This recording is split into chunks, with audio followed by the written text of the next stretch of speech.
إن الحمد لله نحمده ونستعينه ونستغفره ونعوذ بالله من شرور أنفسنا ومن سيئات أعمالنا من يهده الله فلا مضل له ومن يضلله فلا هادي له وأشهد أن لا إله إلا الله وحده لا شريك له وأشهد أن محمدا عبده ورسوله أما بعد فإن خير الحديث كتاب الله وخير الهدي هدي محمد صلى الله عليه وسلم وشر الأمور محدثاتها وكل محدثة بدعة وكل بدعة ضلالة وكل ضلالة في النار. أعوذ بالله السميع العليم من الشيطان الرجيم من همزه ونفخه ونفثه. بسم الله الرحمن الرحيم. رب اشرح لي صدري ويسر لي أمري واحلل عقدة من لساني يفقهوا قولي. بسم الله الرحمن الرحيم. إن الله وملائكته يصلون على النبي يا أيها الذين آمنوا صلوا عليه وسلموا تسليما. اللهم صل على محمد وعلى آل محمد كما صليت على إبراهيم وعلى آل إبراهيم إنك حميد مجيد. اللهم بارك على محمد وعلى آل محمد كما باركت على إبراهيم وعلى آل إبراهيم إنك حميد مجيد. آج اللہ کا نام لے کر انشاءاللہ سورۃ النساء شروع کریں گے. سورۃ النساء جو ہے یہ مدنی سورت ہے، اور جیسا کہ میں نے پہلے بھی تعارف قرآن میں اور اس کے بعد سورۃ البقرہ اور سورہ آل عمران کے تعارف میں بھی عرض کیا تھا کہ قرآن پاک میں صورتیں جوڑوں کی شکل میں نازل ہوئی ہیں. تو سورۃ النساء اور سورۃ المائدہ، اس سے اگلی جو سورت آئے گی، سورت نمبر 4 اور سورت نمبر 5، یہ بھی جوڑے کی شکل میں ہے. اور اس کے سٹارٹ سے یہ آپ اندازہ کریں کہ یہ سٹارٹ ہوتی ہے یا ایھا الناس سے، اور سورۃ المائدہ جو ہے وہ سٹارٹ ہوگی یا ایھا الذین آمنوا. بالکل ریزیملنس ہے، پکارنے کے ساتھ انسانیت کو اور ایمان والوں کو پکارنے کے ساتھ سٹارٹ ہوگی. سورۃ النساء اور سورۃ المائدہ مل کر ایک مشترکہ مقصد کو مکمل کرتی ہیں، کیونکہ جوڑا جو ہوتا ہے انسانوں میں بھی، مرد اور عورت کا جو جوڑا ہے وہ ایک خاندان کو وجود بخشتا ہے. تو سورۃ النساء اور سورۃ المائدہ بھی مل کر ایک کامن کاز کو ایڈریس کرتی ہیں، اور وہ ہیں سوشل ویلیوز، اخلاقیات.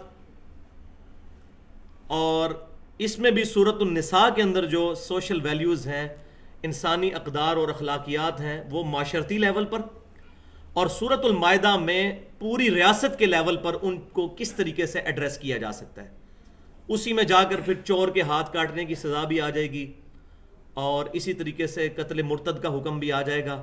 اور میں نے پہلے بھی کئی دفعہ ایڈریس کیا کہ سورۃ المائدہ جو ہے یہ اسلامک شریعت کا سمجھیں کہ خلاصہ ہے، اور اسی میں وہ شعراء فاق آیت بھی موجود ہے جو 9 ذی الحجہ 11 ہجری میں امام کائنات سید الاولین والآخرین شفیع المذنبین رحمت للعالمین سیدنا و مولانا امام اعظم محمد رسول اللہ صلی اللہ علیہ وسلم پر میدان عرفات میں نازل ہوئی. الیوم اکملت لکم دینکم واتممت علیکم نعمتی ورضیت لکم الاسلام دینا. آج کے دن ہم نے آپ کے لیے آپ کا دین مکمل کر دیا، اور آپ پر اپنی نعمت تمام فرما دی، اور آپ کے لیے دین اسلام کو ایز اے ریلیجن پسند فرمایا. تو وہ سورۃ المائدہ میں انشاءاللہ تعالی جب آئیں گی آیات تو اس کو ایڈریس کریں گے.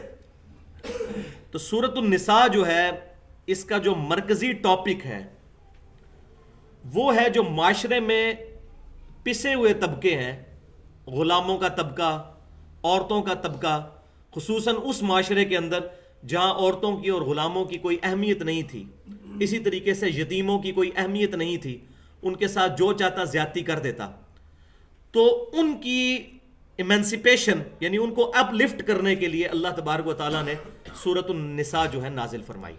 تو یہ اس کا مرکزی ٹاپک ہے. پھر اس میں 3 طریقے سے خطاب ہوگا. یا ایھا الذین آمنوا کے ذریعے ایمان والوں کو خطاب ہوگا، پھر ان ایمان والوں سے پہلے جو ایمان والے تھے اہل کتاب ان کو ایڈریس کیا جائے گا، اسی طریقے سے انسانیت کے لیول پر لوگوں کو ایڈریس کیا جائے گا، اور تیسری کیٹیگری جو ہے وہ منافقین کی ہے. تو اس صورت میں کم از کم 80 آیات جو ہیں وہ یا ایھا الذین آمنوا کے ذریعے اس کے کانٹیکسٹ میں منافقین کو خطاب ہے. لیکن چونکہ منافق بھی قانونی طور پر مسلمان ہوتا ہے، دل کا معاملہ تو اللہ کے سپرد. پورے قرآن میں یا ایھا الذین نافقوا کہیں نہیں ہے، اے وہ لوگوں جو نفاق کرتے ہو. تو پورے قرآن میں منافقین کو بھی یا ایھا الذین آمنو کہہ کر ایڈریس کیا گیا. اسی طریقے سے جہاد کی جتنی آیات آتی ہیں جن میں ایڈریس کیا جاتا ہے کہ اے ایمان والو تمہیں کیا ہوا ہے کہ تم بوجھل دل کے ساتھ قتال کی طرف جاتے ہو، وہاں معاذ اللہ استغفر اللہ صحابہ کرام مراد نہیں تھے. اس سے مراد وہ لوگ تھے اے ایمان کے دعوے داروں جو اپنے ایمان کا دعویٰ کرتے ہو. ہے تو منافق تھے وہ. صحابہ کرام علیہم رضوان تو اپنا تن من دھن سب کچھ محبوب صلی اللہ علیہ وسلم کی مبارک زبان کے اوپر قربان کرنے کے لیے تیار تھے.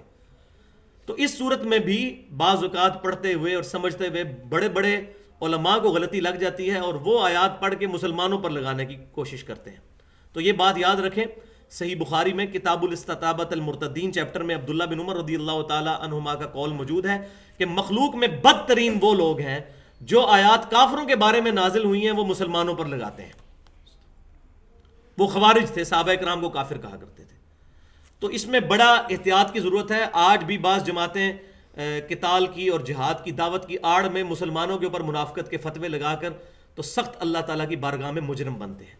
تو بڑی احتیاط کی ضرورت ہے. کسی مسلمان پر، اہل قبلہ پر جو ہے وہ فتویٰ بازی کرتے ہوئے بڑی احتیاط کرنی چاہیے، فتووں سے بچنا چاہیے، تکفیر سے بچنا چاہیے. بسم اللہ الرحمن الرحیم. یا ایھا الناس اتقوا ربکم، اے لوگو اپنے اس رب کا تقوی اختیار کرو. الذی خلقکم من نفس واحدہ، جس نے تمہیں ایک جان سے پیدا کیا، یعنی سیدنا آدم علیہ السلام سے. وخلق منہا زوجہا، اور اسی ایک جان میں سے اس کے جوڑے کو پیدا کیا، یعنی حضرت حوا رضی اللہ تعالی عنہا کو. وَبَثَّ مِنْهُمَا رِجَالًا كَثِيرًا وَنِسَاءً، پھر اس جوڑے کے ذریعے کثیر تعداد میں عورتیں اور مرد زمین پر پھیلا دیے.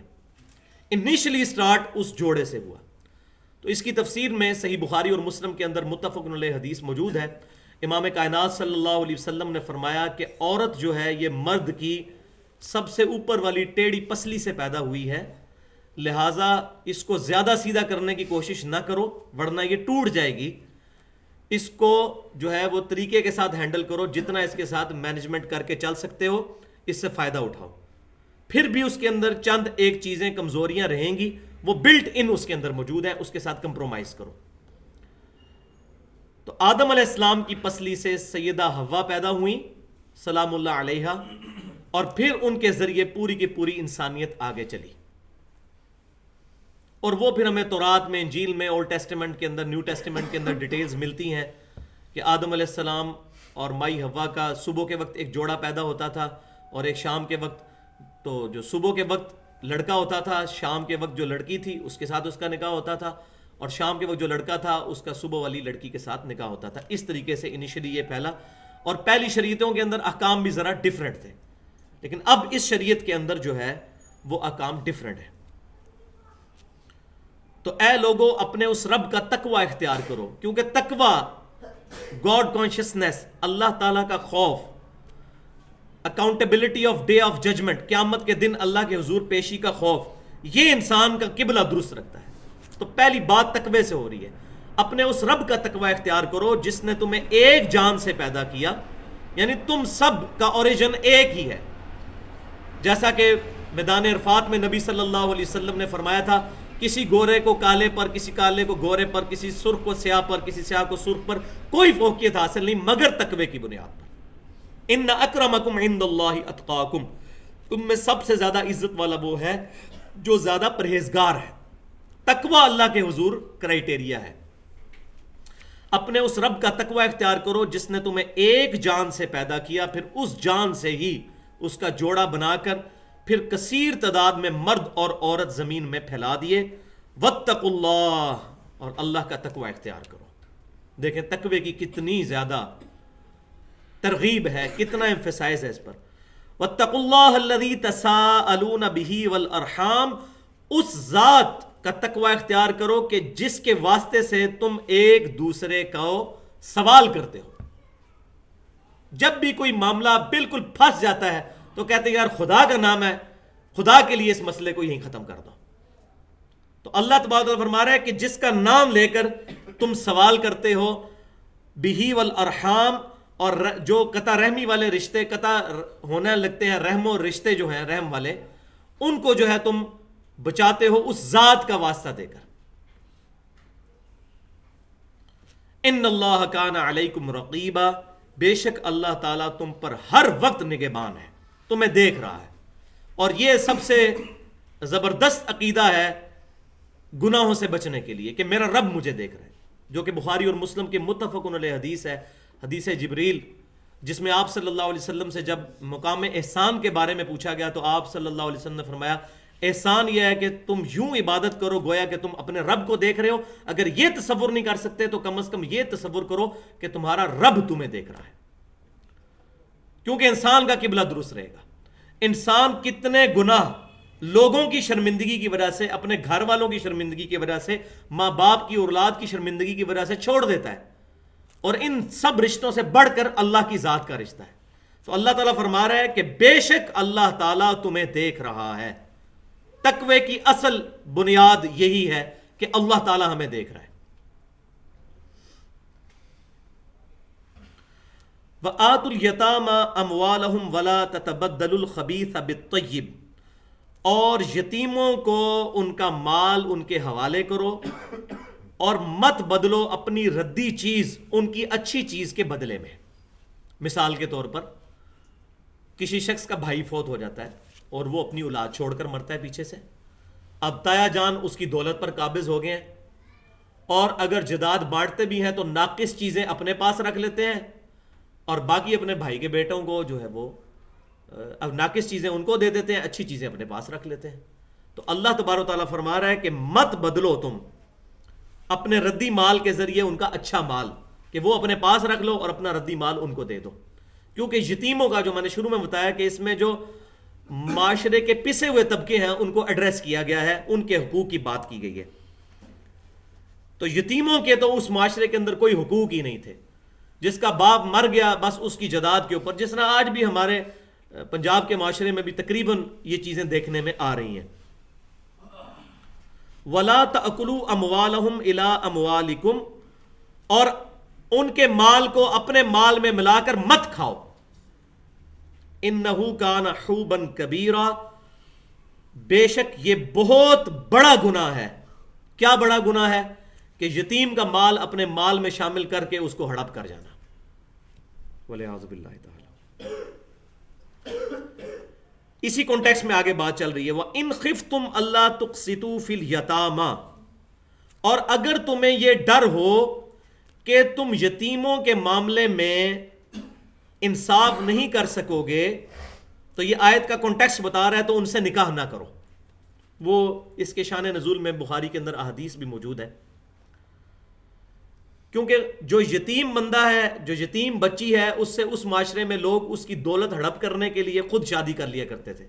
اگر شادی ان کے ساتھ کرنی ان کے اس حرمت والے رشتوں کے اندر نہیں آتی تھی، تو یتیم کی پرورش کی اس نیت کے ساتھ کہ اس کے مال پر قبضہ کر لیں گے شادی کر کے، ظاہر ہے کہ بیوی بنے گی تو اس کا مال بھی اپنے پاس آ جائے گا.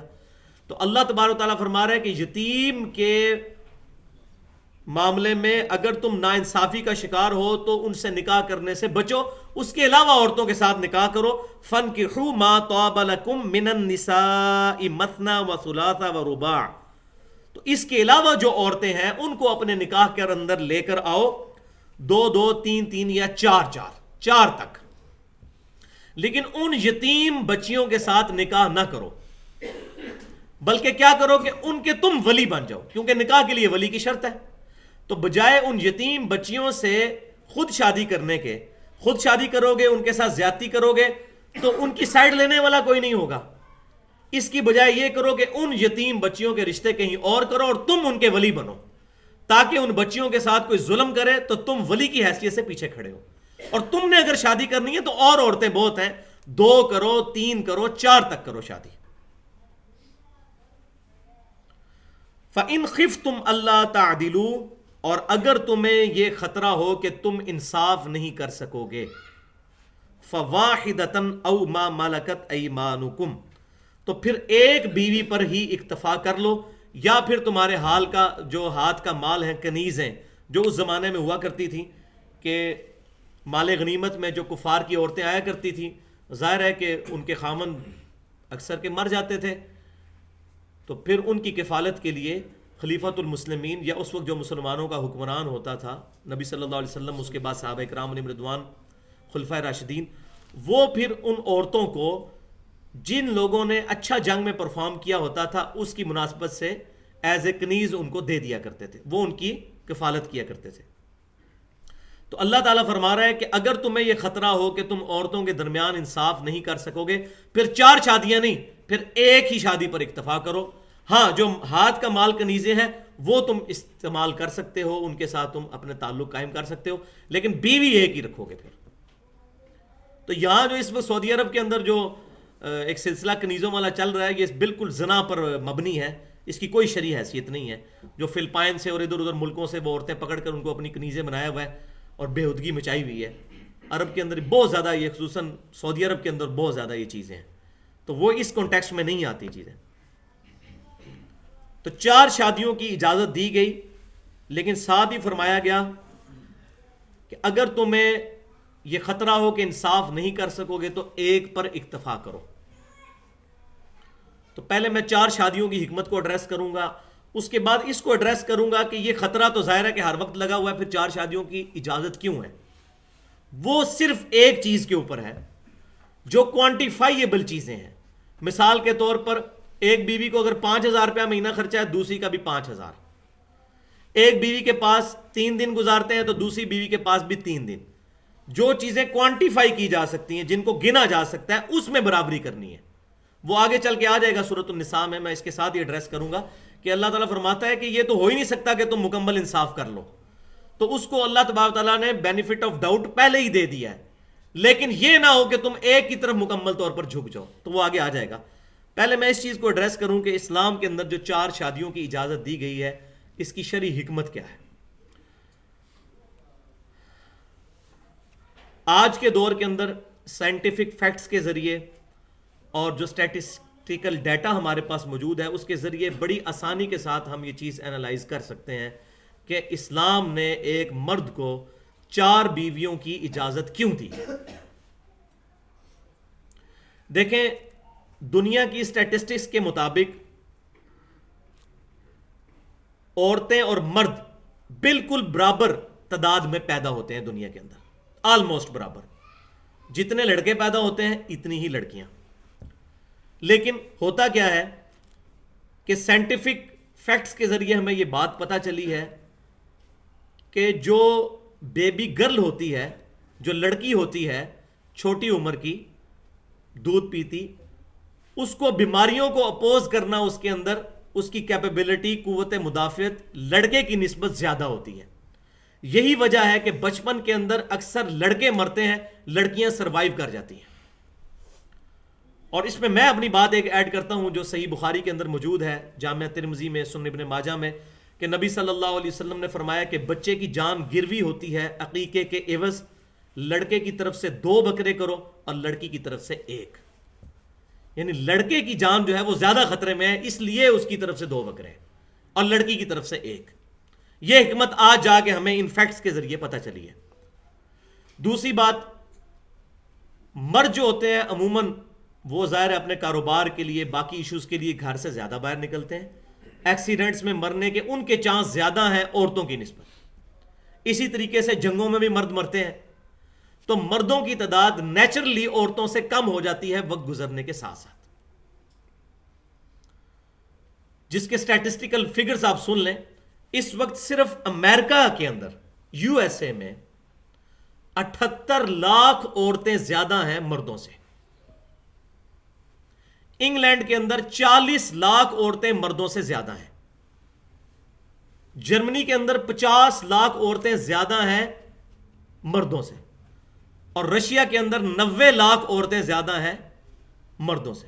پوری دنیا کے اندر یہی فگرز ہے، سوائے ہمارے یہ پڑوسی ملک بدبخت انڈیا کے، کیونکہ انڈیا کے اندر یہ بی بی سی کی رپورٹ ہے کہ روزانہ 3000 بچیاں روزانہ جب آئیڈینٹیفائی ہو جاتا ہے پریگنینسی کے دوران الٹرا ساؤنڈ کے ذریعے کہ یہ فیمیل ہیں، بچیاں ہیں، تو وہ پریگنینسی ضائع کر دی جاتی ہے، وَلِعَوْذُ بِاللَّهِ تعالیٰ۔ آج بھی بچیوں کو مارا جا رہا ہے، اور جو بچیاں پیدا ہو جاتی ہیں ان میں سے بھی ہر 5 میں سے 4 بچیاں مار دی جاتی ہیں۔ اس کی وجہ سے انڈیا میں مردوں کی تعداد عورتوں کی نسبت زیادہ ہے، ادروائز پوری دنیا میں عورتیں زیادہ ہیں، پاکستان میں بھی عورتیں زیادہ ہیں۔ اب جب عورتوں کی تعداد مردوں سے زیادہ ہے تو عورت بغیر ڈپینڈنسی کے زندگی گزار نہیں سکتی، اس کو مرد کی ضرورت ہے۔ جب چھوٹی ہوتی ہے تو باپ کی ضرورت ہے، جوان ہوتی ہے تو خاوند کی ضرورت ہے، بڑھاپے میں اس کو اولاد کی ضرورت ہے۔ تو اب جس طرح میں نے بتایا کہ امریکہ کے اندر 78 لاکھ عورتیں زیادہ ہیں مردوں سے، اگر امریکہ کے اندر ہر مرد ایک شادی کرے پھر بھی 78 لاکھ عورتیں، 1.25 کروڑ کے قریب 7.8 ملین عورتیں بغیر نکاح کے رہ جائیں گی۔ اب ان کے ساتھ کون شادی کرے گا؟ اب یا تو یہ ہو سکتا ہے کہ وہ کسی ایسے مرد کے ساتھ شادی کرے جس کے پاس آلریڈی کوئی بیوی ہو اور اس کے ساتھ شادی کر لیں، یا پھر دوسرا ہے کہ وہ برائی کا راستہ اختیار کرے، نعوذ باللہ معاذ اللہ استغفر اللہ۔ اور یہی ہو رہا ہے وہاں پر زیادہ، ایک سے زیادہ شادی کرنے پر پابندی ہے۔ اس کی وجہ سے کیا نقصان ہو رہا ہے؟ امریکہ کے اندر صرف ایک، میں آپ کو مثال دیتا ہوں کہ ہر مرد شادی سے پہلے کم از کم 8 عورتوں کے ساتھ بدکاری کر چکا ہوتا ہے، شادی سے پہلے، کیونکہ عورتیں زیادہ ہیں اور ظاہر ہے کہ وہ بیماری وہاں پر بوائے فرینڈ اور گرل فرینڈ کی چل رہی ہے، اور اس کی نوستیں ہمیں سب سے زیادہ نظر آ رہی ہیں۔ دنیا میں سب سے زیادہ طلاقیں بھی جو ہیں وہ امریکہ کے اندر ہوتی ہیں۔ خاندانی نظام تباہ ہو گیا ہے امریکہ میں، جرمنی میں، یو کے میں، اور ان کا برتھ ریٹ جو ہے وہ نیگیٹو میں جا رہا ہے۔ اسی وجہ سے تو یہ ہمیں جو ہے وہ آفر کرتے ہیں جناب کینیڈا کے اندر بھی کہ آپ آ جائیں جناب، نیشنلٹی آپ کو دیتے ہیں۔ باقی ملکوں میں جو یہاں پر جو وبا چلی ہوئی ہے وہاں پر جانے کی، وہ اسی وجہ سے ہے، برتھ ریٹ نیگیٹو میں جا رہا ہے۔ چائنا کے اندر بھی ایک سے زیادہ بچہ ہوگا، اس پہ ٹیکس لگنا شروع ہو جائے گا۔ تو اس طریقے سے اس کے جو نقصانات ہیں وہ اب دنیا نے دیکھ لیے ہیں۔ تو اسلام کا یہ جو فیصلہ ہے کہ ایک مرد 4 بیویاں رکھ سکتا ہے، یہ عورتوں کے لیے سب سے بیسٹ حق ہے جو دیا گیا ہے۔ یا تو وہ برائی کا راستہ اختیار کریں، یا کسی ایسے مرد کے ساتھ شادی کر لیں جس کی آلریڈی کوئی بیوی ہو۔ اس کا فائدہ ان کو کیا ہوگا؟ اس کو بیوی جتنا سٹیٹس ملے گا، اس کی وہی عزت ہوگی جو دوسری عورت کی ہوگی، ادروائز اس کی کوئی عزت معاشرے میں نہیں ہوگی۔ تو یہ اسلام کی حکمت ہے 4 شادیوں کی کرنے کی جو اجازت دی گئی۔ اب اس آیت کا جو دوسرا پورشن تھا، فَإِنْ خِفْتُمْ أَلَّا تَعْدِلُوا، اگر تمہیں یہ خطرہ ہو کہ تم انصاف نہیں کر سکو گے، فَوَاحِدَةً، تو ایک بیوی پر اکتفا کر لو۔ تو اس آیت کو لے کر آج کچھ ماڈرن قسم کے لوگ ٹی وی پر بیٹھ کر، بے پردہ عورتیں بیٹھ کر اس چیز پہ بات کر رہی ہیں، جی قرآن پاک نے تو منع کیا ہے ایک سے زیادہ شادی کرنے سے۔ تو ایسی بات نہیں ہے، انہوں نے قرآن پاک کو ٹوٹیلٹی میں سٹڈی ہی نہیں کیا۔ اللہ تبارک تعالیٰ نے فرمایا اگر تمہیں خطرہ ہو کہ تم انصاف نہیں کر سکو گے تو ایک پر اکتفا کرو۔ اس خطرے سے مراد کیا ہے کہ کسی بندے کی فائنینشیل پوزیشن ایسی نہیں ہے کہ وہ 2 بیویاں رکھ سکتا ہے۔ جس بندے کی پر منتھ انکم ہی اتنی کم ہے کہ وہ ایک بیوی کو خرچہ نہیں دے سکتا، وہ 3 شادیاں کر لے، جی میں بڑا ثواب کا کام کر رہا ہوں، امت میں اضافہ کر رہا ہوں۔ جس طرح یہ بعض جو فنیٹک قسم کے دیندار مولوی ٹائپ کے لوگ ہوتے ہیں، وہ یہ لوگوں کو حدیثیں سناتے پھرتے ہیں، ان کی عقل ہی نہیں کام کرتی ہے۔ قرآن پاک کیا کہہ رہا ہے؟ اگر ان میں انصاف نہ کر سکو تو انصاف تو کر ہی نہیں سکتا بندہ۔ اگر کسی کے پاس سورس آف انکم ہی اتنا نہیں ہے اور وہ 2 یا 3 شادیاں کر لیتا ہے، اور پھر اس کا اینڈ کیا ہوتا ہے؟ آپ روزانہ خبروں میں سنتے ہیں، آج بھی ایک خبر چلی ہے کہ وہ ایک عورت نے اپنے 2 بچوں کو جو ہے نا، ایک 1 سال کا تھا، ایک 4 سال کا، چوک میں کھڑا کر کے تیل چھڑک کے آگ لگا دی ہے کہ جی میرا خامد خرچہ نہیں دیتا۔ پھر یہی کچھ ہونا ہے، کبھی زہر کھلا دیتی ہیں عورتیں۔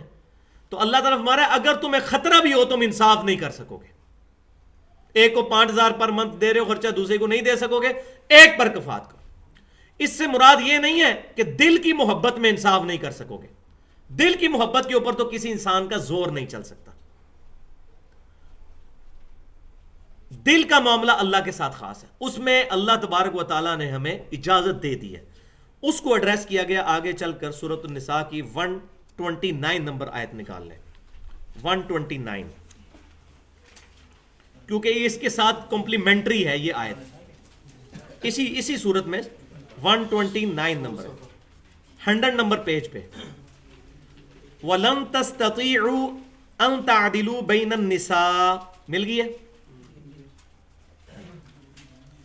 وَلَن تَسْتَطِيعُوا أَن تَعْدِلُوا بَيْنَ النِّسَاءِ، اور تم ہرگز اس چیز کی طاقت نہیں رکھتے کہ اپنی بیویوں کے درمیان انصاف کر سکو، یہ امپاسبل ہے۔ نبی صلی اللہ علیہ وسلم کی اپنی ایفیلیشن حضرت عائشہ کے ساتھ زیادہ تھی، یہ کوئی ڈھکی چھپی بات تو کوئی نہیں ہے، تو پھر معاذ اللہ کیا نبی صلی اللہ علیہ وسلم نے زیادہ شادیاں کر کے قرآن پاک کی آیت کا خلاف کیا؟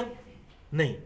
تو یہ جو کہا گیا ان میں انصاف نہ کر سکو، یہ اونلی کوانٹیفائیبل چیزوں میں ہے، وقت ڈیوائیڈ کریں ایکولی، مال ڈیوائیڈ کریں ایکولی، بس دلی رجحان کے اوپر کوئی اختیار نہیں ہے، اس کو اللہ تبارک تعالیٰ نے یہ فرما دیا تم ہرگز اس کی استطاعت ہی نہیں رکھ سکتے، تو وہ اللہ تعالیٰ نے ہمیں بینیفٹ آف ڈاؤٹ دے دیا اس میں۔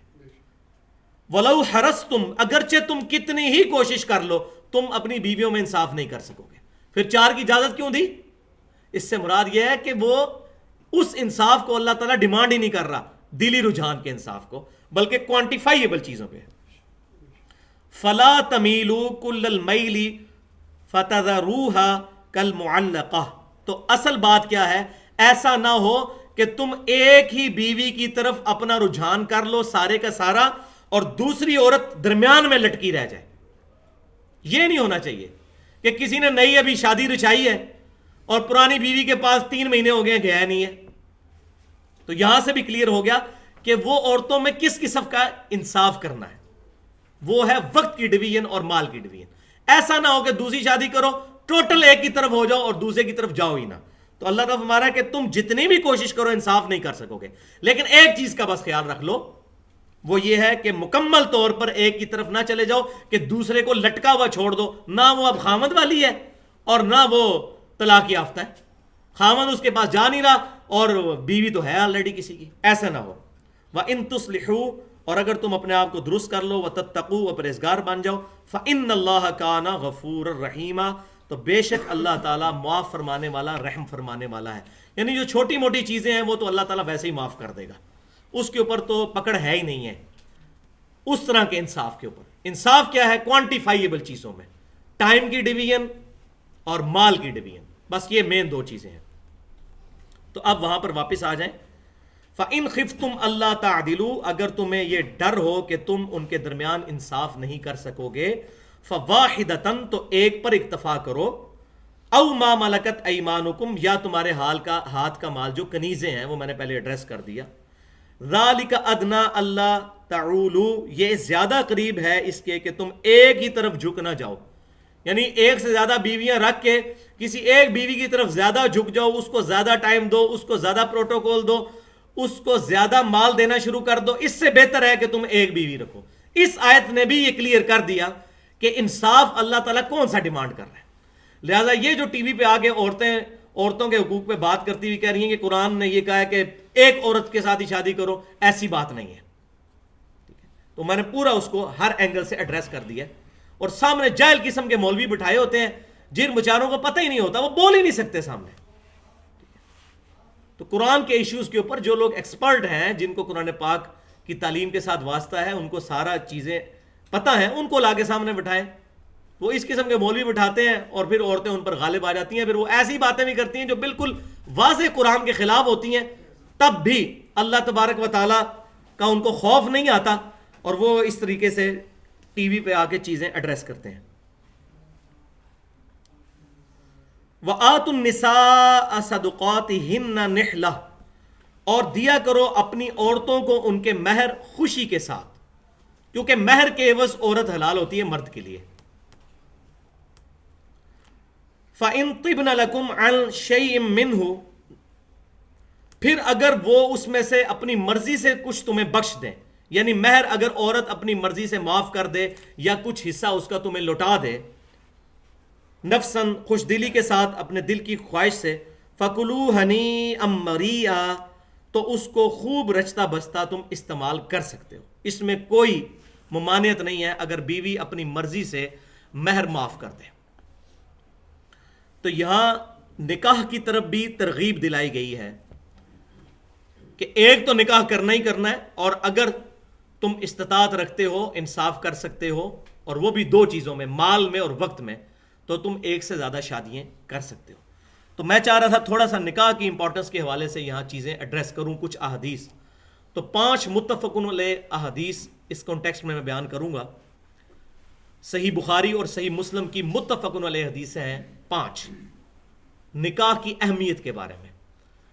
پہلی حدیث صحیح بخاری اور صحیح مسلم کی متفقن علیہ حدیث ہے کتاب النکاح چیپٹر میں، کہ امام کائنات صلی اللہ علیہ وسلم گھر پر موجود نہیں تھے، 3 صحابہ آئے، انہوں نے نبی صلی اللہ علیہ وسلم کا پتہ کیا، آپ کو وہاں نہ پایا، تو آپ صلی اللہ علیہ وسلم کی زوجہ محترمہ سے انہوں نے پوچھا کہ آپ صلی اللہ علیہ وسلم کی صبح و شام کی مصروفیات عبادت کے حوالے سے کیا ہے؟ تو انہوں نے سچ سچ بات بتا دی۔ ظاہر ہے آپ صلی اللہ علیہ وسلم ایک نارمل انسان تھے، اب نارمل نہیں تھے۔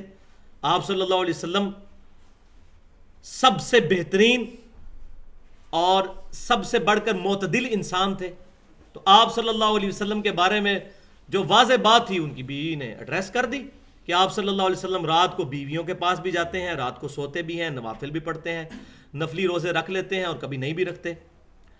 تو ان صحابہ کرام علیہم رضوان نے آپس میں بات کی، ہاں جی نبی صلی اللہ علیہ وسلم تو بخشے بخشائے ہیں، ان کو تو ضرورت ہی نہیں ہے زیادہ عبادت کرنے کی۔ تو ایک صحابی نے یہ کہا کہ میں آج کے بعد روزانہ پوری رات کا قیام کیا کروں گا اور رات کو سویا نہیں کروں گا۔ دوسرے صحابی نے کہا کہ میں روزانہ نفلی روزہ رکھا کروں گا، اور تیسرے نے کہا کہ میں شادی نہیں کروں گا، کیونکہ شادی کرنے سے انسان کو یہ سارا جھنجٹ پالنا پڑتا ہے اور انسان کی مصروفیات بڑھ جاتی ہیں، اللہ تبارک و تعالیٰ کی طرف انسان متوجہ نہیں ہو سکتا۔ تو تینوں نے اپنے اپنے کامنٹس دیے اور وہاں سے چلے گئے۔ آپ صلی اللہ علیہ وسلم جب واپس تشریف لائے تو آپ صلی اللہ علیہ وسلم کو بتایا گیا کہ اس طرح 3 لوگ آئے تھے، تو آپ صلی اللہ علیہ وسلم نے ان کو بلایا اور پھر آپ نے خطبہ ارشاد فرمایا، بہت سخت الفاظ ہیں اس کے۔ آپ صلی اللہ علیہ وسلم نے کہا اللہ کی قسم میں تم سے زیادہ اللہ کا تقوی رکھتا ہوں، یعنی مجھ سے بڑھ کر پرہیزگار کون ہو سکتا ہے، اور تم نے یہ جو اپنے اوپر چیزیں خود سے فرض کر لی ہیں، اوبلیگیشن بنا لی ہیں اپنے اوپر، یہ چیزیں اسلام کے اندر نہیں ہیں۔ تو آپ صلی اللہ علیہ وسلم نے فرمایا کہ میں تم سے زیادہ اللہ کا تقوی رکھنے والا ہوں، میں رات کو جاگ کر نوافل بھی پڑھتا ہوں، سوتا بھی ہوں، میں نفلی روزے رکھتا بھی ہوں، چھوڑ بھی دیتا ہوں، اور میں نے اتنی بیویاں بھی رکھی ہوئی ہیں، میں نے نکاح بھی کیا ہوا ہے۔ النکاح سنتی فمن رغب عن سنتی فلیس منی، نکاح میری سنت ہے، جس نے میری سنت کے ساتھ اغراض کیا اس کا مجھ سے کوئی تعلق نہیں ہے۔ یہ خطبہ نکاح کے وقت بھی یہ حدیث جو ہے پڑھی جاتی ہے۔ تو آپ صلی اللہ علیہ وسلم نے جو ایک کنسیپٹ تھا، جو ہمارے بھی مسٹسزم کا کنسیپٹ کرسچینٹی کے ذریعے اسلام میں بھی تصوف کی شکل میں آیا، اس کو ٹوٹلی آپ صلی اللہ علیہ وسلم نے کیٹاگوریکل ڈینائی کر دیا اس کا، کہ یہ ایب نارمل چیزیں ہیں۔ تو آپ صلی اللہ علیہ وسلم نے فرمایا نکاح میری سنت ہے، جس نے میری سنت سے اغراض کیا اس کا مجھ سے کوئی تعلق نہیں ہے۔ لیکن آپ تصوف کی کتابیں اٹھا کے دیکھیں کہ میاں سعادت میں باقاعدہ ہیڈنگ ہے نکاح کے نقصانات۔ اب سنت کے بارے میں اس طریقے سے گستاخانہ ہیڈنگز بنا کے ان چیزوں کو ایڈریس کرنا بہت بڑی جرت ہے، بہت بڑی جرت ہے۔ اگر یہ چیزیں ہوتی تو نبی صلی اللہ علیہ وسلم خود بیان فرما جاتے۔ دوسری حدیث صحیح بخاری اور صحیح مسلم کی متفقن علیہ حدیث ہے کہ آپ صلی اللہ علیہ وسلم نے حکماً ارشاد فرمایا، اے نوجوانوں کے گروہ، اگر تمہیں استطاعت ہو تو تم نکاح کرو، بے شک نکاح کرنا نگاہوں کو نیچا کر دیتا ہے، نگاہوں کی حفاظت کا باعث بنتا ہے، اور عزت اور عفت کی حفاظت کا باعث بنتا ہے، اور اگر تم نکاح کی استطاعت نہ رکھتے ہو تو روزے رکھ کر اپنی شہوت کو کم کرو۔ تو اس حدیث سے پتہ چلا کہ نکاح کی استطاعت سے مراد مرد ہونا نہیں ہے، مردانہ قوت ہونا نہیں ہے، بلکہ اس سے مراد ہے کہ وہ بندہ گھر کا خرچہ بھی اٹھا سکتا ہو۔ لہٰذا یہ جو مولویوں نے کنسیپٹ دیا ہوا ہے نا جناب شادی کر دو اللہ تعالیٰ رزق کھول دے گا، خیر ہے، اور پھر اس کا انجام جو ہوتا ہے میاں بیوی میں علیحدگی، اکثر گھروں میں جو جھگڑے ہیں وہ فائنینشیل ایشوز کی وجہ سے ہوتے ہیں. اور اس میں اللہ ماشاءاللہ 99% مولویوں کو یہ چیزیں کلیئر ہی نہیں ہے کہ استطاعت سے مراد کیا ہے. آپ صلی اللہ علیہ وسلم اس حدیث کے آخر میں کیا فرما رہے ہیں؟ اپنی شہوت کو پھر روزے سے ٹھنڈا کرو. اس کا مطلب ہے شہوت تو ہے، اس کو روزے سے ٹھنڈا کرنا ہے. آپ نے کیوں نہیں فرما دیا استطاعت ہے یا نہیں ہے شادی کر لو، خیر ہے دیکھی جائے گی، اللہ تعالیٰ رزق کھول دے گا. یہ حدیث خود اس چور دروازے کو بند کر رہی ہے. تو خدا کے لیے ہم عقل کے ناخن لیں. اس طرح کی جب ہم چیزیں آ کر ٹی وی میں بیان کرتے ہیں، اپنے لیکچرز میں، جمعے کے خطبوں میں بیان کرتے ہیں، یہ لوگ اس سے جو پڑھا لکھا طبقہ ہے، جو لوگ لاجک کے اوپر بھی بیس کرتا ہے، جو عقل بھی اپنی استعمال کرتا ہے اور عقل اور فطرت کے سب سے زیادہ قریب دین اسلام ہے، اس کا دماغ نہیں کام کرتا اس مسئلے میں کہ یہ کیا مسئلہ ہے جناب کہ گھر بار کا خرچہ اٹھا نہیں سکتا اور بچے کی پکڑ کے شادی کر دو، دیکھی جائے گی. تو یہ واضح حدیث ہے، جو استطاعت رکھے وہ شادی کرے، ورنہ شہوت کو روزے رکھ کے ٹھنڈا کرے. اس کا مطلب ہے وہ مرد ہے، شہوت موجود ہے، استطاعت نہیں رکھتا. وہ کون سی استطاعت نہیں رکھتا کہ وہ گھر کا خرچہ نہیں اٹھا سکتا.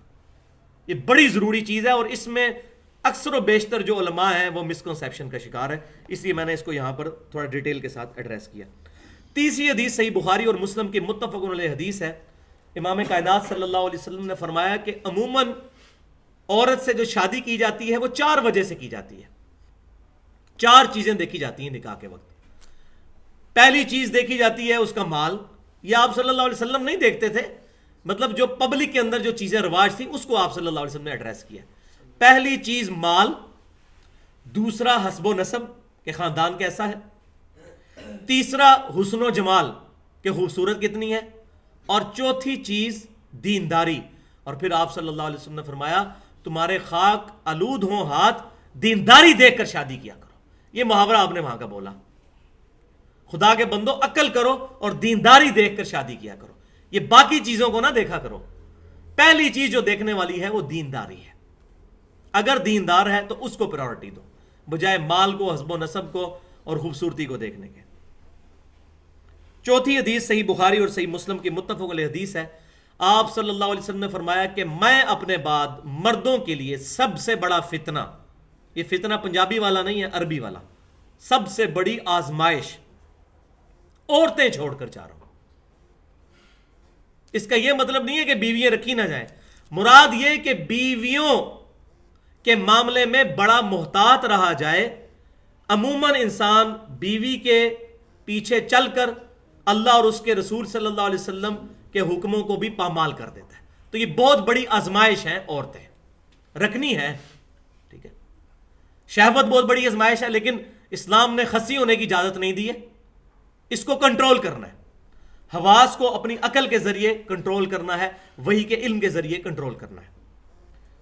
اور 5ویں حدیث صحیح بخاری اور مسلم کی متفق علیہ حدیث ہے کہ آپ صلی اللہ علیہ وسلم نے ارشاد فرمایا کہ اگر کسی چیز میں نحوست ہوتی تو وہ 3 چیزیں ہیں. 3 چیزوں میں: عورت، مکان اور گھوڑا. اس کو بعض لوگ پیش کرتے ہیں اس چیز کے اندر کہ جی نبی صلی اللہ علیہ وسلم کی حدیث جو ہے وہ قرآن اور حدیث، یہ نبی صلی اللہ علیہ وسلم کی حدیث جو ہے وہ قرآن کے ساتھ ٹکراتی ہے. تو ایسی بات نہیں ہے کہ نحوست کسی چیز میں نہیں ہے. اسلام تو سپرسٹیشنس کے خلاف بولتا ہے. تو یہ بخاری مسلم میں کیوں حدیث آئی ہے کہ آپ صلی اللہ علیہ وسلم نے فرمایا کہ 3 چیزوں کے اندر نحوست ہے: عورت کے اندر، بیوی کے اندر، مکان کے اندر اور گھوڑے کے اندر. تو یہ اس کانٹیکسٹ میں نہیں ہے. امام بخاری رحمۃ اللہ علیہ نے باقاعدہ اس پر قرآن پاک کی آیت کی ہیڈنگ بنا کر باب باندھا ہے. سورہ التغابن کی 14 نمبر آیت. بسم اللہ الرحمن الرحیم. ان من ازواجکم و اولادکم عدو لکم، بے شک تمہاری بیویوں اور تمہاری اولاد میں تمہارے دشمن موجود ہیں.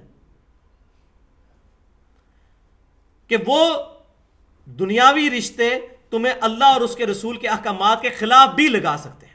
کتنے لوگ ہیں جو اپنی بیویوں کی وجہ سے داڑیاں کٹوا دیتے ہیں؟ شادی سے پہلے داڑھی ہوتی ہے، شادی کے بعد کٹوا دیتے ہیں. کئی اور معاملات ہوتے ہیں. تو بیویوں کے پیچھے چل کر. تو اسلام سپرسٹیشس ریلیجن نہیں ہے. یہاں نحوست سے مراد بے برکتی ہے. اور وہ اس کو ایڈریس نبی صلی اللہ علیہ وسلم نے الگ سے کیا. وہ صحیح مسلم کی حدیث ہے. آپ صلی اللہ علیہ وسلم نے فرمایا کہ دنیا میں سب سے بہترین سرمایہ نیک بیوی ہے. نیک بیوی دنیا کا سب سے بہترین سرمایہ ہے. اگر نیک بیوی نہیں ہوگی، بری ہوگی، تو بدترین سرمایہ ہوگا اور نحوست ہی بن جائے گی پھر.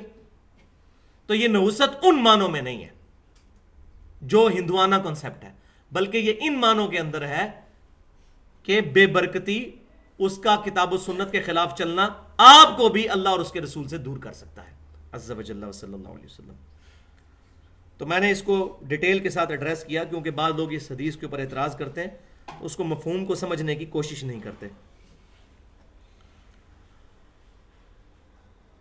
اب اگلی 5 نمبر آیت سے وَلَا تُؤْتُوا السُّفَهَاءَ أَمْوَالَكُمُ الَّتِي جَعَلَ اللَّهُ لَكُمْ قِيَامًا وَارْزُقُوهُمْ فِيهَا، اور نہ دو نادانوں کو اپنے مال جنہیں بنایا ہے اللہ تعالیٰ نے تمہاری زندگی کے لیے سہارا، اور کھلاؤ ان کو اپنے مال میں سے. یعنی میں نے پہلے جس طرح ایڈریس کیا کہ کسی کا بھائی فوت ہو جاتا ہے اور وہ اولاد چھوڑ کر مرتا ہے. اب ظاہر ہے کہ جو چچا ہے یا تایا ہے وہ مال کی کفالت کرے گا، اور ظاہر ہے کہ وہ مال اگر وہ چھوٹے بچوں کے حوالے کر دے تو کوئی اور آ کر بھی چھین سکتا ہے، یا چھوٹے بچے فضول خرچی میں اس کو اڑا سکتے ہیں. تو اللہ تبارک و تعالیٰ فرماتا ہے کہ ان بچوں کو جو تم نے اپنے پاس رکھا ہے، اللہ تعالیٰ نے تمہارے بڑھاپے کا ان کو سہارا بنایا ہے، ان کے مال میں سے کچھ نہ کھاؤ اور ان کو کھلاؤ اس مال میں سے، اور مال ان کے حوالے نہ کرو ان چھوٹے بچوں کے. وَقْسُوهُمْ وَقُولُوا لَهُمْ قَوْلًا مَعْرُوفًا، اور ان کو اس مال میں سے پہناؤ اور ان سے معروف طریقے سے بھلائی کے ساتھ پیش آؤ. یہ نہیں ہے کہ ان کا باپ مر گیا تو اب ان کے ساتھ تم ظلم کرنا شروع کر دو. اور یہ ہمارے معاشرے میں ہو رہا ہے، ہوتا ہے.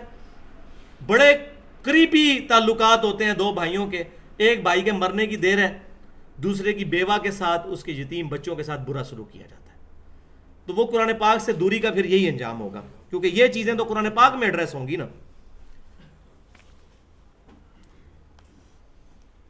وَابْتَلُوا الْيَتَامَى حَتَّى إِذَا بَلَغُوا النِّكَاحَ، اور آزماتے رہو یتیموں کو یہاں تک کہ وہ نکاح کی عمر تک پہنچ جائیں. یعنی جب وہ بالغ ہو جائیں اور تم دیکھنا شروع کر دو کہ وہ مال اب ضائع نہیں کریں گے، پھر اس وقت تک مال اپنے پاس رکھو. اس کے بعد یہ نہیں ہے کہ اپنے پاس رکھ لو، اس کے بعد مال ان کے حوالے کرو کیونکہ ان کا مال ہے. فَإِنْ آنَسْتُم مِّنْهُمْ رُشْدًا، پس اگر تم ان سے دانائی کی بات محسوس کرو کہ اب یہ لوگ عاقل اور بالغ ہو چکے ہیں، فَادْفَعُوا إِلَيْهِمْ أَمْوَالَهُمْ، تو ان کے مال ان کو لوٹا دو. یعنی اتنے عرصے سے جو تم نے ان کے مال کی حفاظت کی، تو اب پکے اس پر قابض ہو کر نہ بیٹھ جاؤ، بلکہ وہ مال جوانی کے بعد ان کے حوالے کر دو. وَلَا تَأْكُلُوهَا إِسْرَافًا وَبِدَارًا أَن يَكْبَرُوا، اور ان کے مال نہ کھاؤ اور فضول خرچی میں نہ اڑا دو کہ تمہیں یہ خطرہ ہو کہ جب یہ بڑے ہوں گے تو مال مجھ سے واپس لے لیں گے. اس چکر میں تایا اور چچا جو ہیں وہ اپنے یتیم بھتیجوں کا یا بھانجوں کا مال نہ اڑا دیں گے. یہ بڑے ہوں گے تو مال مانگیں گے، اس سے پہلے ہی مال ختم کر دو ان کا. اور وہ کیوں؟ کیونکہ اب وہ ان کی پرورش کر رہے ہیں تو ان کے مال میں سے ہی کرنی ہے نا. اگر تو چچا یا تایا امیر ہے تو وہ اپنے بھتیجوں کی تو کفالت کر سکتا ہے اپنے مال میں سے، اگر غریب ہے تو وہ انہی کے مال میں سے ان کی پرورش کرے گا. وہ آگے آ رہا ہے. تو یہ نہ ہو کہ ان کی پرورش کرنے کی آڑ میں اتنا مال ان کا خرچ کر دیا جائے کہ ان کے جوان ہونے تک سارا کچھ اپنے اوپر لگا کر ہڑپ کر لیا جائے. ایسا نہ ہو. وَمَنْ كَانَ غَنِيًّا فَلْيَسْتَعْفِفْ، اگر کوئی سرپرست امیر ہے، غنی ہے، تو اس کو یتیموں کے مال سے پرہیز کرنا چاہیے. وَمَنْ كَانَ فَقِيرًا، اور جو کوئی غریب ہے. اب سرپرست اگر غریب ہے، چچا یا تایا غریب ہے اور اپنے بھتیجوں کی اس نے پرورش کرنی ہے تو ان کے مال میں سے کر سکتا ہے. فَلْيَأْكُلْ بِالْمَعْرُوفِ، تو وہ کھا لے اس میں سے معروف طریقے سے. یعنی یہ بالکل نیچرل تعلیمات ہیں. اب یہ امپاسبل ہے کہ ایک ہنڈیا پکے اور اس میں بالکل کوانٹیفائی کیا جائے کہ اتنی بوٹیاں جو ہیں اس کے مال میں سے ہیں، اتنی میرے مال میں سے ہیں. یہ امپاسبل ہے اتنا انصاف کرنا. تو اللہ تعالیٰ نے اجازت دے دی کہ ان کے مال میں سے تھوڑا بہت اگر تم بھی کھا لیتے ہو تو معروف طریقے سے، کوئی حرج نہیں اس کے اندر. فَإِذَا دَفَعْتُمْ إِلَيْهِمْ أَمْوَالَهُمْ فَأَشْهِدُوا عَلَيْهِمْ، پھر جب تم ان کا مال ان کو لوٹانے لگو تو مال لوٹانے پر گواہ کر لو. یہ اپنے دائیں بائیں نظر رکھا کریں کہ جو بندہ سویا ہوا ہو نا, آپ میں سے ایک بندہ بھی سوتا ہے نا تو میں اپنا سارا کانفیڈنس لوز کر جاتا ہوں گفتگو کا. بڑی احتیاط کیا کریں. اگر ہفتے میں ایک دن آنا ہوتا ہے تو بندہ پروٹوکول کے ساتھ آتا ہے, کوئی اتنا ٹائم تو یہاں لگتا نہیں ہے. اب تو عشاء بھی 7 بجے آ گئی, 7:15 بجے, تو تھوڑا اس چیز کا ہم خیال کر لیا کریں, اپنے دائیں بائیں والوں کو دیکھ لیا کریں. نہیں دھیان ہوتا ہے, دائیں بائیں بندہ خیال کیا کرے. تو اللہ تبارک تعالیٰ فرما رہا ہے کہ یتیموں کے مال سے پرہیز کریں جو امیر لوگ ہیں, اور جو غریب ہیں وہ ان کے مال میں سے مناسب مقدار میں لے سکتے ہیں. فَإِذَا دَفَعْتُمْ إِلَيْهِمْ أَمْوَالَهُمْ فَأَشْهِدُوا عَلَيْهِمْ, اور جب جوانی کے بعد ان کو مال واپس کرنے لگو تو اس پر گواہ کر لیا کرو. وَكَفَى بِاللَّهِ حَسِيبًا, اور اصل تو اللہ تعالیٰ حساب لینے کے لیے کافی ہے. یعنی یہ دنیا کے گواہ تو ہیں, یہ دنیاوی معاملات کے اندر. باقی جس نے دنیا کے گواہوں کو بھی چکما دے لیا اور 2 نمبری کر لی, تو اللہ تبارک و تعالیٰ تو دیکھ رہے ہیں, اللہ تعالیٰ کو کوئی دھوکہ نہیں دے سکتا. تو وہی چیز ہے کہ اصل جو تلوار لٹکنی چاہیے انسان کے دماغ کے اوپر, سر کے اوپر, وہ تقوی کی ہے کہ اللہ تعالیٰ مجھے دیکھ رہا ہے. تو اللہ تعالیٰ فرما رہا ہے ہم کافی ہیں حساب لینے کے لیے. یہ جو گواہ بنائے جا رہے ہیں, اللہ تعالیٰ کو کوئی ضرورت نہیں ہے کہ اللہ تعالیٰ نے کوئی ڈیٹا اکٹھا کرنا ہے. اللہ تعالیٰ کے تو علم ہے, جو کچھ 2 نمبری کوئی کرے گا وہ اللہ تبارک و تعالیٰ کے علم ہے. لِلرِّجَالِ نَصِيبٌ مِّمَّا تَرَكَ الْوَالِدَانِ وَالْأَقْرَبُونَ, مردوں کے لیے حصہ ہے اس میں سے جو چھوڑ گئے ماں باپ اور قریبی رشتہ دار. یعنی مرد کے لیے بھی حصہ ہے وراثت میں. وَلِلنِّسَاءِ نَصِيبٌ مِّمَّا تَرَكَ الْوَالِدَانِ وَالْأَقْرَبُونَ, اور عورتوں کے لیے بھی حصہ ہے جو کچھ ان کے ماں باپ چھوڑ کر مر جائیں یا قریبی رشتہ دار. مِمَّا قَلَّ مِنْهُ أَوْ كَثُرَ, اس طرح سے خواہ تھوڑا ہو یا زیادہ, یہ اللہ تبارک تعالیٰ نے ان کا حصہ رکھا ہے. نصیبا مفروضا, اللہ تعالیٰ کی طرف سے مقرر کیا گیا ان کا حصہ ہے. اور وہ آگے آ جائے گا اگلے رکوع کے اندر, وراثت کے قوانین آ جائیں گے. 2 آیات کے اندر, ایک رکوع کی 2 آیات میں اللہ تبارک تعالیٰ نے وراثت کے قوانین کو اس طرح ایڈریس کیا ہے کہ پوری کتابیں لکھی گئی ہیں. پھر اس کے اوپر احادیث کی کتابوں میں پورے چیپٹر ہیں کتاب الفرائض کے نام سے, کہ اگر کوئی مر گیا تو اس کے کس طریقے سے ورثاء کو دولت جو ہے پیچھے سے تقسیم ہوگی. تو وہ اگلی دفعہ آیات آئیں گی, وہ بڑی کمپلیکس آیات ہیں, لیکن انشاءاللہ کوشش کریں گے کہ وہ ہمیں سمجھ آ جائے. وَإِذَا حَضَرَ الْقِسْمَةَ أُولُو الْقُرْبَى وَالْيَتَامَى وَالْمَسَاكِينَ, اور جب حاضر ہوں ورثے کو تقسیم کرتے ہوئے قریبی اور رشتہ دار اور یتیم اور مسکین لوگ بھی. اب مال ترکہ تقسیم ہو رہا ہے اور وہاں کچھ غریب لوگ بھی آ جاتے ہیں, جیسا کہ کبھی قربانی کے دنوں میں بھی ہوتا ہے کہ قربانی جب بانٹ رہے ہوں تو غریب لوگ بھی وہاں پہ آ جاتے ہیں. تو اسلام یہ نہیں کہتا کہ ان کو کہہ کہ جب نسویت ہوں, یہ چیز نہیں. اللہ تعالیٰ ہمارا اگر کوئی اور رشتہ دار جن کا حصہ نہیں ہے وراثت میں, اور کوئی غریب مسکین لوگ وہاں پر جمع ہو جاتے ہیں اور یہ سارا تماشا دیکھ رہے ہیں کہ وراثت تقسیم ہو رہی ہے, پھر کیا کریں؟ فَارْزُقُوهُم مِّنْهُ, تو انہیں بھی تھوڑا سا اس میں سے دے دو, تھوڑا بہت ان کو بھی دے دیں. دیکھیں کتنی پیاری تعلیمات ہیں. اس سے معاشرے میں محبت کس طریقے سے بانٹی جا رہی ہے کہ لوگ ایک دوسرے کے قریب آئیں. وَقُولُوا لَهُمْ قَوْلًا مَعْرُوفًا, اور ان سے اچھے طریقے سے ایٹیکیٹس کے ساتھ پیار محبت سے بات کرو, بدتمیزی کے ساتھ بات نہ کرو. لیکن یہ ساری باتیں اب کتابی ہیں, پریکٹیکلی تو ہمیں پتہ ہی ہے کہ ہمارے اخلاقیات کس حد تک گرے ہوئے ہیں.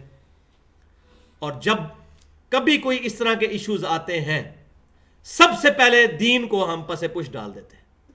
کیا مولوی اور کیا غیر مولوی, شادی کی سرمنی آئے گی, کیا داڑھی والا کیا بغیر داڑھی والا, کیا نمازی کیا بے نمازی, لوگ ڈھول ڈھماکے کا اور باقی چیزوں کا جو خطاب و سنت کے خلاف ہے اہتمام کریں گے. مہندی کی رسم بھی ہوگی, سب کچھ ہوگا, ساری چیزیں. پھر وہ 2-3 دن کے لیے دین کو چھٹی دے دیتے ہیں اور آنکھیں بند کر لیتے ہیں جیسے یہ دفعہ اب 2-3 دن کے لیے اٹھ گئی ہے. حالانکہ اسی وقت ہی تو آزمائش آتی ہے جب دین کا اور معاشرتی اقدار کا آپس میں مقابلہ ہو, تو پھر اس وقت پتہ چلے گا کس کی پرائورٹی اللہ ہے اور کس کی پرائورٹی معاشرے کے رسم و رواج ہے. اسی وقت تو پتہ چلنا ہے. ویسے کیا پتہ چلنا ہے کہ کون دودھ پینے والا مجنو ہے اور کون قربانی کرنے والا مجنو ہے. ویسے تو سارے کہتے ہیں غلامی رسول میں موت بھی قبول ہے, فجر کی نماز تکبیر اولیٰ سے کوئی نہیں قبول, کیونکہ موت تو نہ آج تک میرے ماں باپ سے کسی نے زندگی مانگی, نہ مجھ سے مانگی, نہ شاید میری نسلوں کو کبھی زندگی دینی پڑے اللہ کے نبی صلی اللہ علیہ وسلم کی حرمت کے لیے، لیکن نماز فجر کی تو روزانہ پڑھنی پڑے گی. یہ اس سے مشکل کام ہے، یہ ہمیں قبول نہیں ہے. قتال میں تو گیا، ایک دن کے لیے گیا، مر گیا تو شہید ہو گیا، بچ کے آ گیا تو غازی ہو گیا، پھر پورے ملک کے اندر ڈنڈورا. لیکن فجر کی نماز روزانہ پڑھنا یہ بہت مشکل کام ہے. اس لیے آپ دیکھیں گے کتنے لوگ ہیں مرنے مارنے پہ تیار ہو جاتے ہیں وہ، لیکن ان کو کہ فجر کی نماز روزانہ تکبیر اولیٰ سے پڑھنی ہے، کوئی نہیں تیار ہوتا. ایون مولوی خود نماز پڑھانے نہ آئے تو اپنی بھی کوئی نہیں پڑھتا الا ماشاء اللہ. تو یہ روزانہ مرنا ہے، یہ روزانہ قتال ہے، 5 نمازیں تکبیر اولیٰ کے ساتھ پڑھنا. تو اللہ تبارک تعالیٰ فرما رہا ہے کہ لوگوں کے ساتھ اچھے طریقے سے گفتگو کرو، اگر وہ وراثت کے تقسیم ہوتے وقت وہاں آ ہی جائیں ان کے ساتھ مس بہیو نہ کرو. وَلْيَخْشَ الَّذِينَ لَوْ تَرَكُوا مِنْ خَلْفِهِمْ ذُرِّيَّةً ضِعَافًا. اب یہ بہت زبردست ہماری انسٹنکٹ کو ایڈریس کیا جا رہا ہے. اللہ تبارک تعالیٰ فرما رہا ہے کہ یتیموں کے جو سرپرست ہیں وہ ایک لمحے کے لیے یہ بات سوچ لے کہ اگر وہ خود مر جائیں اور اپنے چھوٹے چھوٹے بچے چھوڑ کے مریں پیچھے، اس وقت ان کی کیا کیفیت ہوگی اگر ان کے بچوں کے ساتھ کوئی یہ کرے. تو اللہ تعالیٰ فرما رہا ہے یتیموں کی کفالت کرتے ہوئے یہ چیز سوچ لو، وَلْيَخْشَ الَّذِينَ لَوْ تَرَكُوا مِنْ خَلْفِهِمْ ذُرِّيَّةً ضِعَافًا.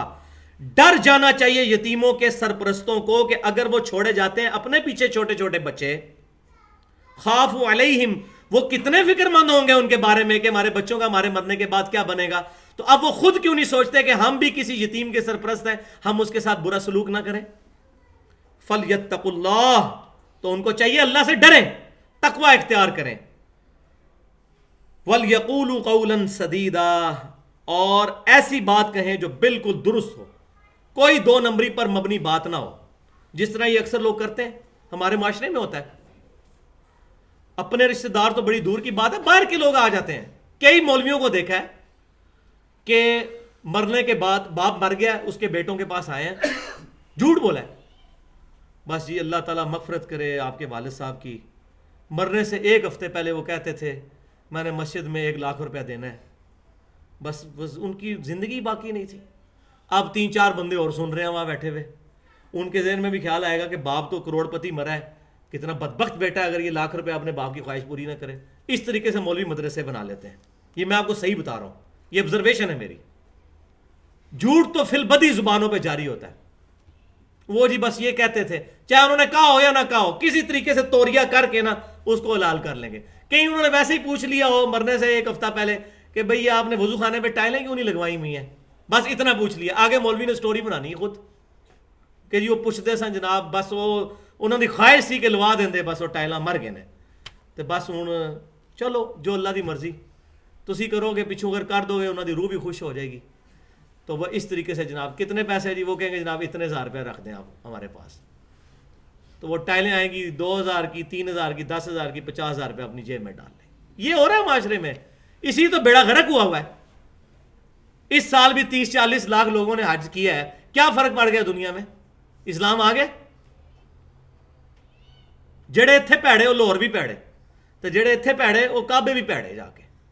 جب تک ہم اپنی اصلاح نفس نہیں کریں گے، قرآن پاک کو پریکٹیکلی اپنی زندگی کے اندر نہیں لے کے آئیں گے، یہ کچھ بھی نہیں ہونا. نہ داڑھیوں سے، نہ پگڑیوں سے، نہ تسبیحوں سے، کچھ بھی نہیں ہونا. کوئی دنیا کے حالات نہیں بدلنے والے. نمازیں صحابہ کرام علیہ رضوان کے زمانے میں 1.25 لاکھ صحابہ تھے، تو آج آپ دیکھ لیں کہ ایک پنجاب کے اندر ہی کروڑوں لوگ بندے جو ہیں وہ مسجدوں میں جمعے دن تو آ ہی جاتے ہیں. بڑے لوگ نمازیں پڑھ رہے ہیں، دنیا میں تو کوئی فرق نہیں آ رہا، کوئی فرق نہیں آ رہا دنیا کے نظام میں. کیوں کہ وہ تزکیہ نفس جو اسلام کو، قرآن کو اور سنت کو مطلوب تھا وہ ہمارے دلوں کے اندر آیا کوئی نہیں ہے. بس یہ روٹین کی چیزیں چل رہی ہیں، نمازیں بھی روٹین کی چل رہی ہیں، ٹھیک ہے، پروٹوکول نہیں، کبھی پڑھ لی، کبھی جماعت سے پڑھ لی، کبھی بغیر جماعت کے. اور یہ دین میں کوئی سختی نہیں، دین میں کوئی سختی نہیں، اور اس کی راگ لاپتے ہوئے سارا کے سارا معاملہ چل رہا ہے. وَلِعَاذُ بِاللَّهِ تَعَالَى إِنَّ الَّذِينَ يَأْكُلُونَ أَمْوَالَ الْيَتَامَى، بے شک وہ لوگ جو کہ یتیموں کے مال کو کھا لیتے ہیں، ظلم کرتے ہوئے، انما یاکلون فی بطونہم نارا، بے شک یہ لوگ اپنے پیٹوں میں آگ بھر رہے ہیں. وَلِعَاذُ بِاللَّهِ تعالی، بہت سخت آیت ہے. اور اس کو آپ سمجھ لیں، دنیا میں اس وقت فزیکل لاز جو ہیں وہ ایکٹیو ہیں. آپ اگر انگارہ اپنی زبان پر رکھ لیں گے ڈیفینیٹلی زبان جلے گی، کیونکہ یہ physical phenomena of nature active ہے. لیکن زبان سے جھوٹ بولیں گے زبان کوئی نہیں چلے گی، کیونکہ یہ مورل لا ہے، ایکٹیو نہیں ہے. آپ حرام کا مال کھا لیں گے پیٹ میں کوئی درد نہیں ہوگا. کوئی ایسی چیز کھا لیں گے جو ہمارے جسم کے ساتھ کمپیٹیبل نہیں ہے، کوئی پیٹ میں درد نہیں ہوگا، درد ہو جائے گا پیٹ میں. اور اس کے برعکس اگر حرام کا مال کھا لیں گے کوئی پیٹ میں درد نہیں ہوگا. کیوں کہ فزیکل لاز دنیا میں ایکٹیو ہے اور مورل لاز یہاں پہ ایکٹیو نہیں ہے. یہ اللہ نے ہماری آزمائش رکھی ہے. اخلاقی قوانین قیامت والے دن ایکٹیو ہو جائیں گے. اور وہ یہ دیکھ لیں کہ نبی صلی اللہ علیہ وسلم کی حدیث بھی موجود ہے، میں نے زکوٰۃ والے چیپٹر میں بخاری مسلم کی بتائی تھی کہ جو لوگ مال رکھتے ہیں اور زکوٰۃ نہیں دیتے ان کا زمین و آسمان کا توق ان کے گلے میں ڈالا جائے گا اور ایک گنجا سانپ ان پر مسلط کر دیا جائے گا. تو یہاں تو ہمیں وہ سانپ نظر نہیں آ رہا. تو قیامت والے دن مورل لاز ایکٹیو ہو جائیں گے. یہاں پر جو لوگ حرام مال ہڑپ کر رہے ہیں، یتیموں کا مال کھا رہے ہیں، تو اللہ تعالیٰ فرما رہا ہے وہ دوزخ کی آگ بھر رہے ہیں، لیکن دنیا میں یہ آگ نہیں محسوس ہوگی کیونکہ دنیا میں صرف فزیکل لاز ہی ایکٹیو ہے. لیکن قیامت والے دن اس مال کو بھی حکم ہوگا کہ ہاں جی آپ اپنا آپ دکھا دیں، تو وہ پھر دوزخ میں پیٹ کی آگ، دوزخ کی آگ پیٹ کے اندر جلے گی. وَلِعَاذُ بِاللَّهِ تَعَالَى. وَسَيَصْلَوْنَ سَعِيرًا، اور عنقریب انہیں بھڑکتی ہوئی آگ میں داخل کیا جائے گا. وَلِعَاذُ بِاللَّهِ تَعَالَى. تو یہ ایک رکوع میں 10 آیات کے اندر کتنے مضامین کو اللہ تبارک و تعالیٰ نے ایڈریس کیا. اگلا رکوع جو ہے وہ وراثت کے قوانین سے ریلیٹڈ آئے گا.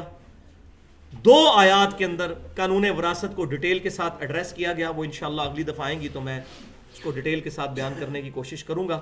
اللہ تبارک و تعالیٰ سے دعا ہے جو کچھ حق بات میں نے کہی ہمارے دلوں میں راسخ فرمائے.